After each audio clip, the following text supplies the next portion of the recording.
সন্ত্রাসের শিকার, আমরা সন্ত্রাসের শিকার, আমাদের জেলে নিয়ে যাচ্ছে।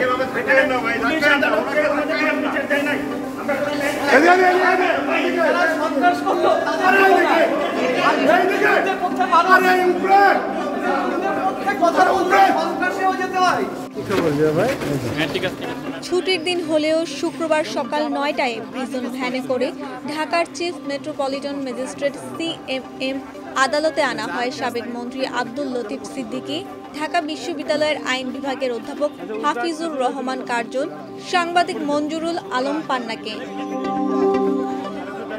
হাজতখানায় তাদের ১.৫ ঘন্টা রাখার পর তাদের বের করে আনা হয়। তখন মাথায় পুলিশের হেলমেট, বুকে বুলেট প্রুফ জ্যাকেট পরিয়ে আনা হয় লতিফ সিদ্দিকীকে। তার ২ হাত পেছনে ছিল, তবে ২ হাতে হাতকড়া পরানো ছিল না। পেছনেই ছিলেন আইনের শিক্ষক অধ্যাপক হাফিজুর রহমান। তারও বুকে বুলেট প্রুফ জ্যাকেট, মাথায় হেলমেট ও ডান হাতে হাতকড়া, বাম হাতে বাংলাদেশের সংবিধান উঁচু করে ধরে রেখে কথা বলতে থাকেন।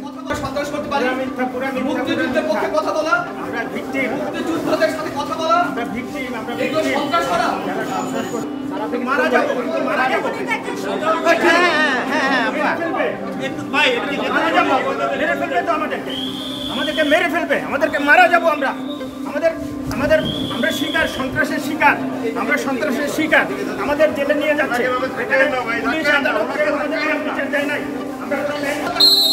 এই মুক্তিযুদ্ধের সংবিধান, এই মুক্তিযুদ্ধের সংবিধান আমরা রক্ষা করব।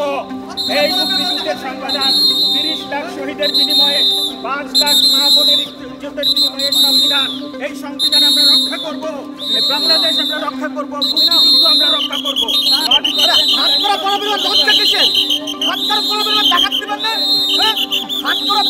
দেখাতে দেবেন না কেন?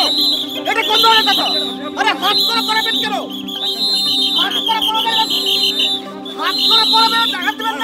আমরা শিক্ষক, আমরা মুক্তিযোদ্ধা,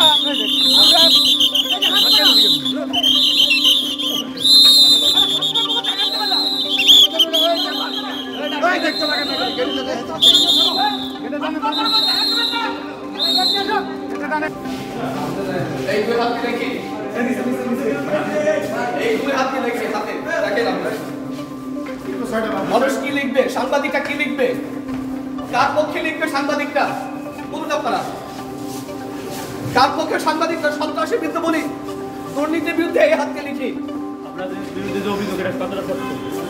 আপনাদের মনে হয় যে আমরা দেশের সূর্য সন্তানরা এদেশের জন্য এই দেশ স্বাধীন করেছে, তাদের সঙ্গে থাকা সন্ত্রাস করা, এটা আপনাদের মনে হয়? এই প্রশ্ন আপনারা করছেন যে আমরা কতটুকু সন্ত্রাস করেছি?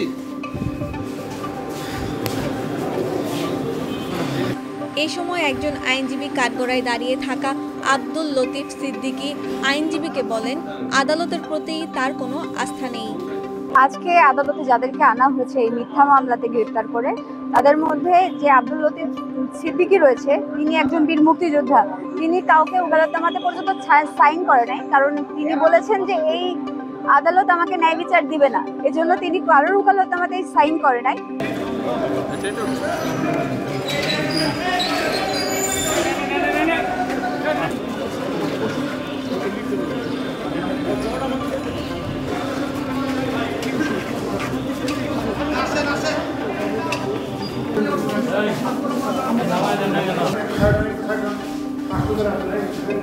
আসেন সবাই, আসেন আসেন আসেন ভাই, সামনে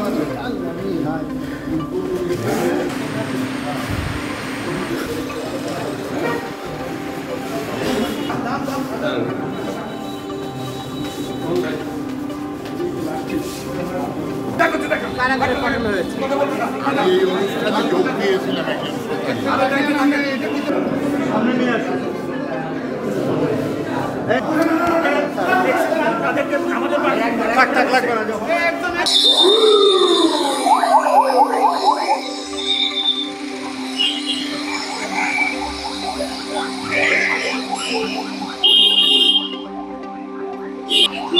কিছু বলবেন?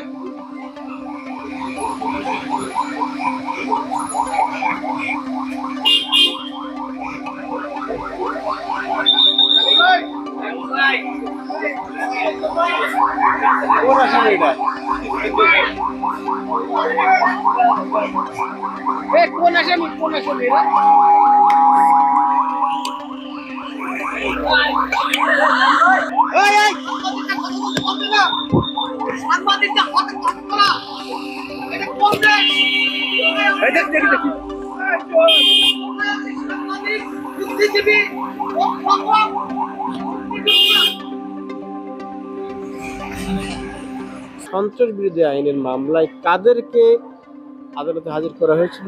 আজকে শাহবাগ থানার সন্ত্রাস বিরোধী মামলায় সারা ফারজানা হক স্যারের আদালতে লতিফ সিদ্দিকী সহ মোট 16 জন আসামিকে জেল হাজতে প্রেরণের প্রার্থনায় উপস্থাপন করা হয়েছে। আমরা বিজ্ঞ আদালতে রাষ্ট্রপক্ষে আসামিদেরকে জেল হাজতে প্রেরণের প্রার্থনা করেছি এবং এর সপক্ষে আমাদের যুক্তিও উপস্থাপন করেছি। অপর পক্ষে আসামি পক্ষেও তাদের এই জামিনের প্রার্থনা করা হয়েছে। বিজ্ঞ আদালত অত্যন্ত সুশৃঙ্খল এবং সুন্দর পরিবেশে উভয় পক্ষের বক্তব্য শ্রবণান্তে সন্তুষ্ট হয়ে এই আসামিদেরকে চিরাবৃহমূল্যে জেল হাজতে প্রেরণ করে। মামলাটার অভিযোগটা, এই মামলার অভিযোগ হচ্ছে তারা ডক্টর ইউনূস সাহেবের নেতৃত্বাধীন এই অন্তর্বর্তীকালীন সরকারকে হটিয়ে ফ্যাসিস্ট শেখ হাসিনাকে ফিরিয়ে আনার যে পরিকল্পনা, সেই পরিকল্পনার অংশ হিসাবেই এই প্রোগ্রামটা করেছে। এই আসামিদেরকে আমরা পরবর্তীতে রিমান্ডের প্রার্থনা করব। রিমান্ডে নিলে পরে এই আসামিদের কাছ থেকে এই মামলার সাথে সম্পৃক্ত অন্যান্য কারা আছে, এই আসামিদেরকে প্যাট্রোনাইজ কারা করছে, কারা এই ঘটনার মূল পরিকল্পনাকারী শেখ হাসিনার সাথে এদের কি যোগাযোগ হচ্ছে, এইটার সাথে দেশি বিদেশি চক্রান্তে কারা জড়িত আছে, বিদেশি কোন কোন রাষ্ট্রের গোয়েন্দা সংস্থা তাদেরকে এইভাবে রাষ্ট্রবিরোধী কার্যক্রমে থাকার জন্য এই প্রলুব্ধ করেছে, সহায়তা করেছে, সেই বিষয়গুলা উঠে আসবে। ঢাকা বিশ্ববিদ্যালয়ের আইন বিভাগের অধ্যাপক হাফিজুর রহমান কার্জন কিছু কথা বলেছেন, উনি আসলে কি বললেন? হাফিজুর রহমান কার্জন একজন আইনের শিক্ষক। উনি সংবিধান হাতে নিয়ে সংবিধানের দোহাই দিয়ে তিনি এই আদালতে সুরক্ষা পেতে চেয়েছেন সংবিধানের উপর ভিত্তি করে, যে তার 5 কোটি টাকার ক্ষতিপূরণ হয়েছে, সে রাত্রে ঘুমাতে পারে নাই।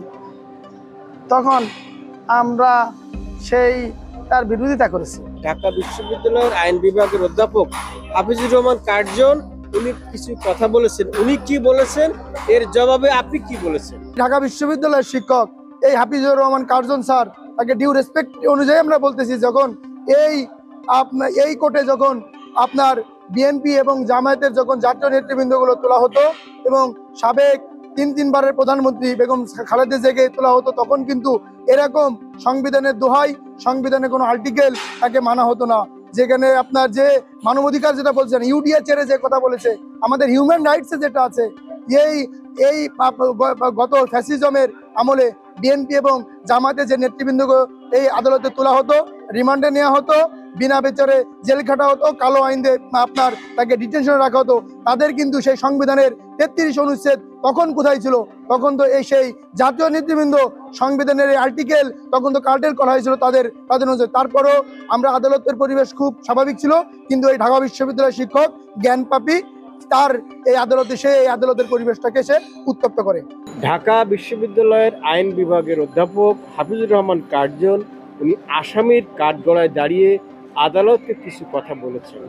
হাফিজুর রহমান কার্জন কি বলেছেন? তিনি বিজ্ঞ আদালতকে বলেছেন যে তিনি ঢাকা বিশ্ববিদ্যালয়ের আইন বিভাগের একজন অধ্যাপক এবং তিনি এই যে জুডিশিয়াল কাউন্সিল তাদেরকে ট্রেনিং করান এবং যে বিশেষ পুলিশ ফোর্স রয়েছে তাদেরকে ট্রেনিং করান। তিনি আজকে একটি প্রোগ্রামে গিয়েছিলেন এবং সেখানে তার সাথে মব হয় এবং তাকে লাঞ্ছিত করা হয়। এটা তার এই দেশব্যাপী যে মানহানি হয়েছে, এজন্য তিনি 5 কোটি টাকা কম্পেনসেশনের কথা বলেছেন। সাথে তাকে এই যে আমাদের সংবিধানের যে 33 অনুচ্ছেদ আছে, তিনি সংবিধানটি হাতে নিয়ে বলেছেন এই যে 33 অনুচ্ছেদে যে সকল রাইট দেওয়া হয়েছে তার প্রত্যেকটি লঙ্ঘিত হয়েছে, এখানে কোনোটাই তাদেরকে প্রোভাইড করা হয় নাই, প্রত্যেকটা লঙ্ঘিত হয়েছে এবং তাদের সাথে অমানবিক আচরণ করা হচ্ছে। তাদেরকে এই গরমের মধ্যে এমন একটি রুমে রাখা হয়েছে যেখানে কোনো ধরনের ফ্যানের ব্যবস্থা পর্যন্ত নেই এবং তাদের সাথে বর্বরোচিত হামলা হয়েছে, যেটা পেনাল কোডের 323-325 কভার করে। আর তিনি মামলা নিয়ে বলেছেন যে এই যে মামলাটা করা হয়েছে এই মামলাটা সম্পূর্ণ মিথ্যা এবং এই মামলাটা তাদের বিরুদ্ধে কোনোভাবে যায় না, কারণ এই মামলা হতে গেলে যে ধরনের উপাদান দরকার তো সেই কোনো উপাদান তাদের বিরুদ্ধে বিদ্যমান ছিল না। সাংবাদিক মঞ্জুরুল আলম পান্না তিনি বলেছেন যে সাংবাদিকদের হাতে যে এই হাতকড়া পরানো হচ্ছে এগুলো কেন। আপনি আদালতে আসামিদের পক্ষে কি বলেছেন? যে আজকে আমি বিজ্ঞ আদালতে বলেছি যে এই বাংলাদেশটা একটি স্বাধীন রাষ্ট্র, আর এই স্বাধীন রাষ্ট্রে আজকে বীর মুক্তিযোদ্ধা, একজন সাংবাদিক, তারপরে ঢাকা বিশ্ববিদ্যালয়ের মতো একটা বিশ্ববিদ্যালয়ের অধ্যাপক, আইন বিভাগের অধ্যাপক সহ আরো অন্যান্য গুণী ব্যক্তিদেরকে আজকে হাতকড়া করে এই বিজ্ঞ আদালতে হাজির করা হয়েছে। মূলত আমরা দেখেছি যে তাদের সাথে মব করা হলো এবং মব করে তাদেরকে আহত করা হলো, করে আবার পুলিশে দেওয়া হলো। এখানে অনেক বিষয় লক্ষ্য হয় যে তাদের সাথে যে মব করা হয়েছে এটি একটি সাকসেসফুল মব ভায়োলেন্স হিসেবে আখ্যায়িত হচ্ছে, কারণ তাদের সাথে মব করা হলো আবার তাদেরকে কোর্টে দেওয়া হলো এবং আমরা এখানে জুডিশিয়াল মিসইউজও দেখছি। বেলা 11:30টার দিকে প্রিজন ভ্যানে করে লতিফ সিদ্দিকীদের কেরানীগঞ্জ কেন্দ্রীয় কারাগারে নিয়ে যাওয়া হয়।